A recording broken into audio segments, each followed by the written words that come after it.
Warga di bantaran Sungai Prupuk, Desa Kutamendala, Kecamatan Tonjong, Kabupaten Brebes, Jawa Tengah panik saat melihat sejumlah rumah warga roboh dan hanyut terbawa banjir bandang Rabu sore. Penghuni rumah berhasil menyelamatkan diri saat banjir bandang datang.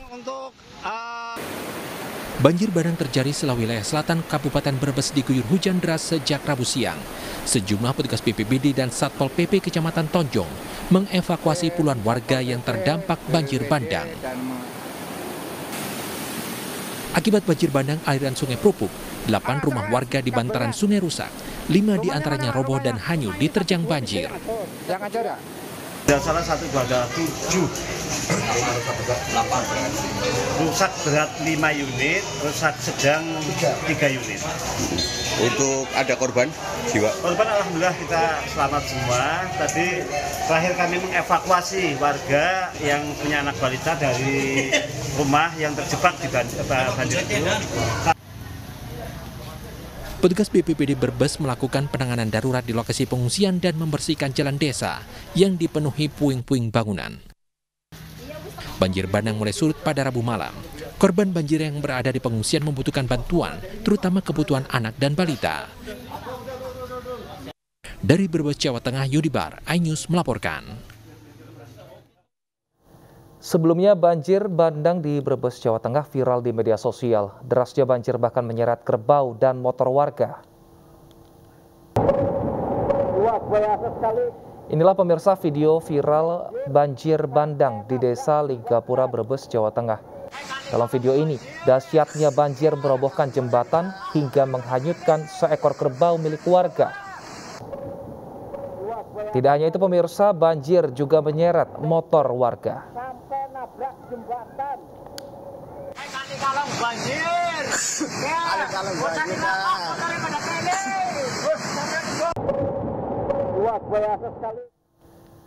Pemirsa, petugas SAR gabungan akhirnya berhasil menemukan seorang remaja yang hilang tenggelam di aliran anak kali Semanan, Cengkareng, Jakarta Barat.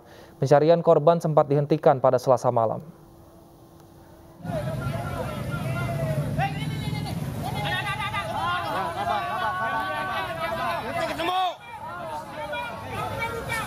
Warga yang menyaksikan pencarian lanjutan seorang remaja yang hilang di aliran anak kali Semanan, Cengkareng, Jakarta Barat langsung mengucap syukur mengetahui korban berhasil ditemukan.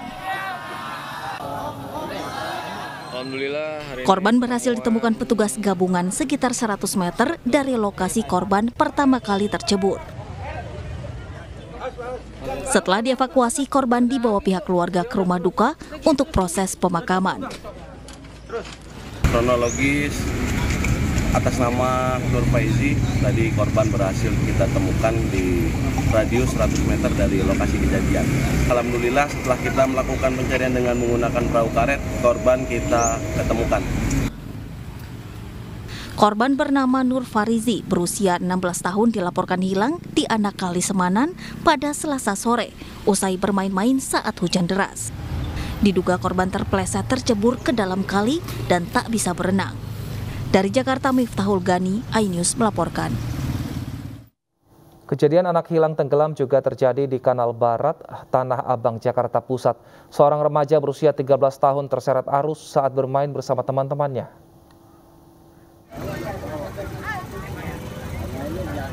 Petugas SAR gabungan terus mencari seorang remaja berusia 13 tahun bernama Alvin yang hilang terbawa arus di aliran Kanal Banjir Barat, Tanah Abang, Jakarta Pusat masih dilanjutkan. Warga dan pihak keluarga korban hanya bisa menanti, berharap korban dapat segera ditemukan. Peristiwa hilangnya Alvin berawal saat korban bersama dua rekannya asik bermain di aliran kali. Diduga Alvin nekat berenang hingga ke tengah kali yang arus airnya kencang. Alvin hilang tenggelam, sementara dua rekannya berhasil berenang ke bibir kali. Bocah-bocah yang berenang di atas diberitahu sama ibu-ibu tenis yang di seberang, membilangkan bahwasanya ada anak yang kelelep. Jadi bocah di seberang tuh langsung ke lokasi tempat anak-anak atau temannya yang berenang di sini di bawah. Setelah sampai di bawah, ternyata anak yang dua orang itu 3 orang mereka, 2 orang kabur, panik, yang 1 orang tadi kelelep. Setelah dilihat tadi itu baju korban yang dia juga korban diambillah sama temannya yang berenang di atas. Mereka tahu nih baju siapa, baju korban yang namanya Alvin tadi.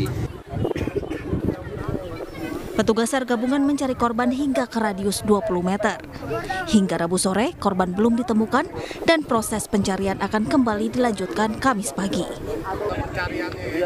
Dari Jakarta, Rani Sanjaya, iNews melaporkan. Sebuah mobil ambulans membawa pasien gawat darurat dikejar oleh pengendara mobil di Pontianak, Kalimantan Barat. Pengendara mobil diketahui tak terima disalip ambulans.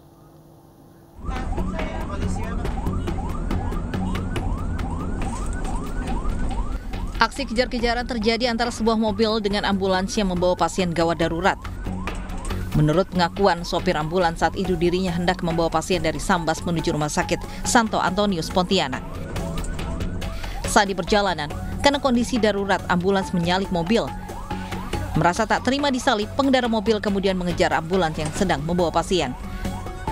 Merasa takut, kemudian ambulans berputar arah menuju ke Mapores Singkawang dan melaporkan hal tersebut. Terus kita minta jalan, kayaknya nggak ada niat untuk ngasih jalan. Iya, tempatnya di mana, Bang? Di Stapu. Stapu. Terus dikejar karena kondisi pasien kan kritis, jadi kita mau cepat kan, jadi nggak bisa buang waktu. Terus dikejar sampai simpang, ketemu lagi di simpang lampu merah. Untuk surat kesepakatan damai bersama mereka,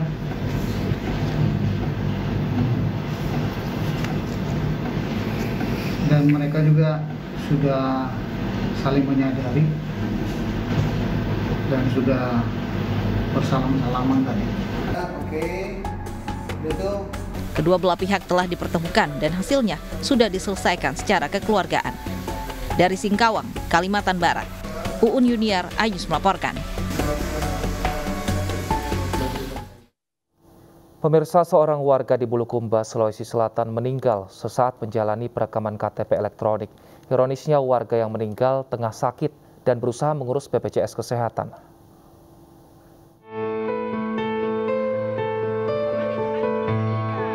Inilah video dokumentasi saat Alimuddin, warga Kecamatan Kajang, Bulukumba, Sulawesi Selatan, menjalani perekaman data KTP elektronik. Sambil menahan sakit, Alimuddin mengikuti setiap tahapan perekaman data demi memperoleh KTP elektronik yang menjadi syarat pengajuan BPJS Kesehatan. BPJS Kesehatan ini penting untuk menjalani operasi penyakit yang dideritanya. Namun naas, sesaat usai menjalani perekaman data, Alimuddin terjatuh dan mengembuskan nafas terakhirnya. Dia dulu di luar, setelah itu tapi masih sesak di situ, langsung di apa lagi namanya? Iya, dikasih name itu di mobil baru difoto. Iya, jadi di situ pas selesai semua kan saya yang sidik jarinya, pas selesai sidik jari langsung situ iya. Kondisi ini menjadi sorotan pemerintah Provinsi Sulawesi Selatan. Kejadian ini seharusnya tidak terjadi dan pasien seharusnya mendapatkan perawatan medis lebih dahulu sambil dilakukan pengurusan administrasi.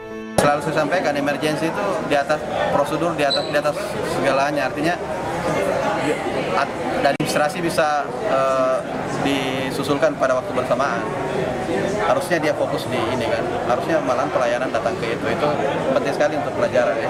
Ada instruksi khusus Pak ke sana? Ada instruksi khusus ke pemerintah daerah? Ya tentu sudah viral begini, artinya sudah ini kan, paling tidak kita akan turunkan orang untuk bagaimana melakukan evaluasi yang terjadi di bawah. Sebagaimana pernah dulu ada meninggal juga, kita evaluasi juga itu. Terkait kasus ini, Pemprov telah menurunkan tim khusus untuk melakukan monitoring. Perangkat daerah hingga pemerintah kelurahan dan desa juga didesak untuk proaktif memantau warganya yang belum memiliki kelengkapan administrasi kependudukan dan jaminan sosial. Dari Sulawesi Selatan, tim liputan iNews melaporkan.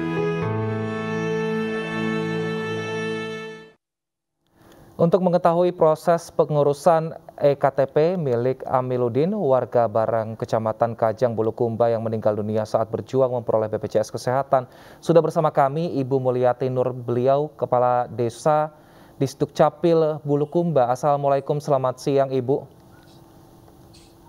Waalaikumsalam warahmatullahi wabarakatuh dan selamat siang. Baik, Ibu, apakah pada saat peristiwa Ibu memang berada di lokasi Ibu saat perekaman KTP dan apa yang terjadi saat itu Ibu? Oh iya, saya dan beberapa pejabat lainnya memang sedang di lokasi karena beberapa saat sebelum Bapak Aminuddin atau almarhum ini tiba di kantor, ada berita pendahulu yang menyampaikan ke kami bahwa akan ada orang sakit yang akan melakukan perekaman. Jadi kami memang menunggu beberapa menit sebelum yang bersangkutan datang ke kantor kami. Baik, saat tiba di kantor Ibu di Sdukcapil di sana, berapa lama proses yang dibutuhkan untuk kemudian perekaman KTP selesai untuk kasus ini, Ibu? Ya, jadi pada saat almarhum datang ke kantor, kami jemput di angkutan. Pada saat dia turun dari angkutan umum, dijemput dengan kursi roda dari staf kami, dibawa ke ruang perekaman iris mata, kemudian sidik jari, kemudian tanda tangan. Itu butuh waktu tidak sampai 10 menit. Setelah semua berlangsung, yang bersangkutan sudah lunglai. Alhamdulillah kayaknya berhasil kami cetak pada menit yang kurang lebih 15 menit setelah perekaman. Baik. Sebenarnya adakah prosedur untuk sistem jemput bola Ibu? Misalnya dalam seperti kondisi almarhum ini yang sudah sakit, maka didatangi oleh petugas di Dukcapil untuk perekaman data Ibu? Iya ada. Kami sudah melakukan itu sejak 5 tahun yang lalu. Bahkan kita bermitra dengan organisasi-organisasi pemerintah dan non-pemerintah. Kami bekerja sama dengan Dinas Kesehatan, Rumah Sakit, Dinas Sosial, kemudian organisasi independen, Nakpesdam NU, Persatuan Disabilitas, khusus untuk menelusuri masyarakat-masyarakat yang rentan administrasi kependudukan. Baik. Untuk mendapatkan fasilitas jemput bola itu, apakah memang harus ada pengajuan dari individu yang ingin melakukan perekaman atau memang dari pendataan saja dari di pihak Disdukcapil yang mungkin bekerja sama juga dengan Dinas Kesehatan? Iya, sebenarnya dua-duanya kita lakukan. Kita menerima pengaduan langsung dari masyarakat. Kalau tidak ada pengaduan, kami memang turun serentak untuk melakukan jemput bola, didampingi dengan para mitra. Mitra kami ada 14 seluruhnya khusus untuk bersama-sama menjalankan penerbitan identitas penduduk khusus kepada masyarakat yang rentan administrasi kependudukan. Baik, Ibu Mulyati tadi sudah mendapatkan info katanya akan ada pasien yang sakit untuk melakukan perekaman KTP. Lantas kenapa tidak pihak Disdukcapil saja yang menyamperi pasien saat itu Ibu? Kenapa akhirnya bahkan pasien ternyata naik angkutan umum untuk ke kantor Disdukcapil? Waktunya sangat singkat. Hanya beberapa menit saja. Pada saat menurut keluarga yang bersangkutan ya, pada saat meninggalkan tempat baru kami ditelepon untuk menyampaikan bahwa ada keluarga kami yang akan melakukan perekaman. Jadi pihak staf kami menghubungi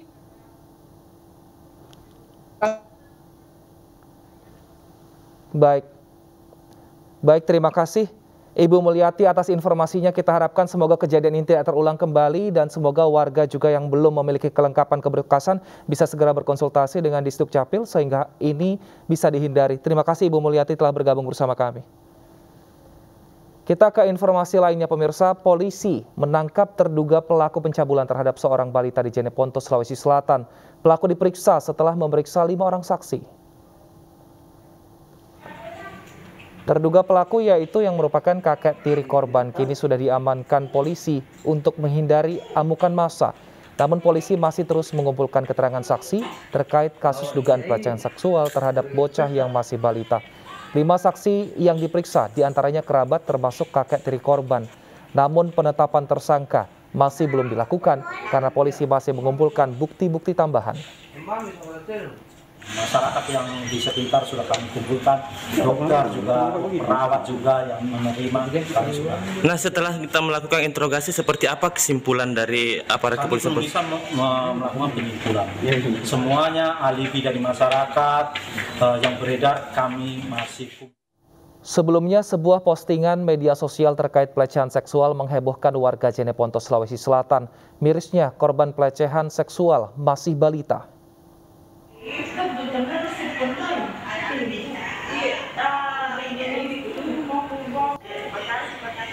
Nasib malang menimpa balita yang tinggal di Jeneponto, Sulawesi Selatan. Ia harus menahan sakit di bagian tubuhnya saat buang air kecil. Bayi berumur 1,5 tahun ini pun masih dirawat di rumah sakit di kawasan Jeneponto, Sulawesi Selatan. Dinas Perlindungan Perempuan dan Anak Kabupaten Jeneponto yang menerima laporan juga langsung mendatangi korban. Bocah berinisial AN terus mendapatkan perawatan dan pendampingan PPA P3D Kabupaten Jeneponto. Hasil Badan Perempuan dan Perlindungan Anak kita itu dari dalam menangani kasus-kasus semacam ini kita pendamping. Jadi kita berkoordinasi ke PPA, berkoordinasi ke Satgas Tindak Pidana Perdagangan Orang Polda Lampung membongkar kasus prostitusi online yang melibatkan anak di bawah umur. Para korban diperdagangkan pelaku kepada para lelaki hidung belang dengan tarif Rp1,5 juta.